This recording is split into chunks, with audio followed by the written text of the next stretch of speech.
இந்த இயரோட last mini vlog. So எல்லாருக்குமே advance happy new year. Night டின்னருக்கு எல்லாருக்கும் பிடிச்சது தான் ரெடி பண்ணியிருந்தேன். அதுக்கு ஃபர்ஸ்ட் 2 எக் வந்து பாயில் பண்ண விட்டுட்டு வெஜிடபிள்ஸ்லாம் கட் பண்ணி வச்சுட்டேன். இந்த சைடு மக்ரோனியை வந்து பாயில் பண்ண விட்டேன். பாயில் ஆன பிறகு இது நல்லா ட்ரெயின் பண்ணி வச்சுட்டு நெக்ஸ்ட் நம்ம பாயில் பண்ண எக்கை எடுத்துகிட்டு குட்டி குட்டி பீசஸாக கட் பண்ணி இதுவும் எடுத்து வச்சுக்கோங்க.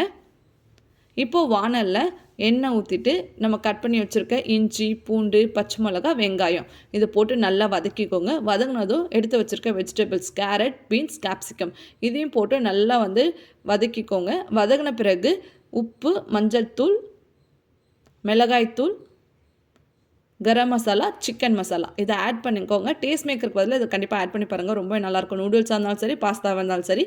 இது கூட 2 தக்காளி பேஸ்ட்டு சேர்த்து நல்லா வதங்கினதும் நம்ம எடுத்து வச்சுருக்க பாஸ்தா, நம்ம பாயில் பண்ண எக்கையும் இதில் ஆட் பண்ணிவிட்டு நல்லா மிக்ஸ் பண்ணிவிட்டு கொத்தமல்லி தூவிட்டு லாஸ்ட்டில் நெய்யோ பட்டரோ கொஞ்சம் ஆட் பண்ணி பாருங்கள். டேஸ்ட் அவ்வளோ சூப்பராக இருக்கும். ட்ரை பண்ணி பாருங்கள்.